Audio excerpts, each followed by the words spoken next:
Hello! Hi అండి అందరికి. రీసెంట్‌గా మనం చూస్తూనే ఉన్నాం. బెట్టింగ్ యాప్‌లు ప్రమోషన్‌ల వల్ల కొంతమంది ఎవరైతే సాధారణ ప్రజలు బెట్టింగులకి బానిసై తమ యొక్క ఆస్తులు అమ్ముకొని తీవ్ర అప్పుల పాలై ఎవరికీ చెప్పలేక తీవ్రకి చనిపోయే పరిస్థితులు వస్తున్నాయన్నమాట. అయితే ఆ బెట్టింగ్ యాప్‌లు ప్రమోట్ చేసేవాళ్ళు మాత్రం చూడండి ఎలా ప్రమోట్ చేస్తున్నారు. చూసారు కదా బెట్టింగ్ యాప్‌లు ప్రమోట్.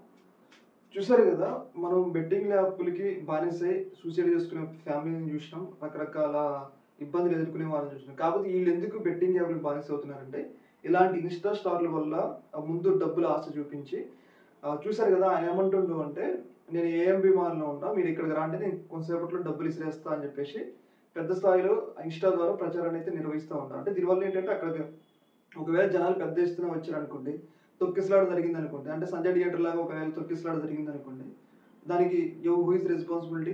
దీని మీద పోలీసులు చాలా కఠినంగా ఉండాలి. ఇలాంటి వాళ్ళని మొదట్లోనే తుంచివేయాలి. ఎందుకంటే ఇప్పుడు పోలీసులు ఆయన మీద కేసు నమోదు చేస్తాన క్రిమినల్ కేసు పెడతా అంటున్నారులే గానీ, ఒకవేళ పెద్ద ఎత్తున జనాలు తరలి వచ్చారనుకోండి, డబ్బులు ఇసిరేసారనుకోండి, హూ ఈస్ రెస్పాన్సిబిలిటీ? కదా! ఏదేమైనా గానీ ఈ యొక్క ఇన్సిడెంట్‌లో మాత్రం ఈ బెట్టింగ్ యాప్‌లు ప్రమోట్ చేసే వాళ్ళ మీద పోలీసులైతే చాలా కఠినంగా ఉండాలి. ఎందుకంటే అవి తెలియక ఫస్ట్ ఏంటి అంటే ఆ సాఫ్ట్‌వేర్‌లో కొంచెం డబ్బులొచ్చేలా చేస్తారు. దానికి బానిసైన తర్వాత డబ్బులు మొత్తం లాక్కుంటా ఉంటారు. ఈ యొక్క ఇష్యూలో మాత్రం ఆయన మీద కేస్ అయితే నమోదు చేయడం జరిగింది. ఇంకా కఠినంగా ఉండాలి. ఒకవేళ తొక్కిసలాట ఏఎంబీ మ్యాన్ లాంటి ప్రైమ్ ఏరియాలో డబ్బులు ఇసిరేస్తున్నా అంటే చాలా మంది వస్తే ఒకవేళ తొక్కిసలాట జరిగి ప్రాణాలు కోల్పోతే ఎలా ఉంటది? ఇలా పబ్లిక్ న్యూసెన్స్ చేసే వాళ్ళ మీద పోలీసులు చాలా కఠినంగా ఉండాలి. ఇంతకు ముందు కూడా కేబీహెచ్ రోడ్ల మీద డబ్బులు ఇసిరేస్తే కేసు పెట్టారు. అయినా గాని బుద్ధి రాలేదు. మళ్ళీ కూడా ఇట్లా చేస్తా ఉన్నాడు.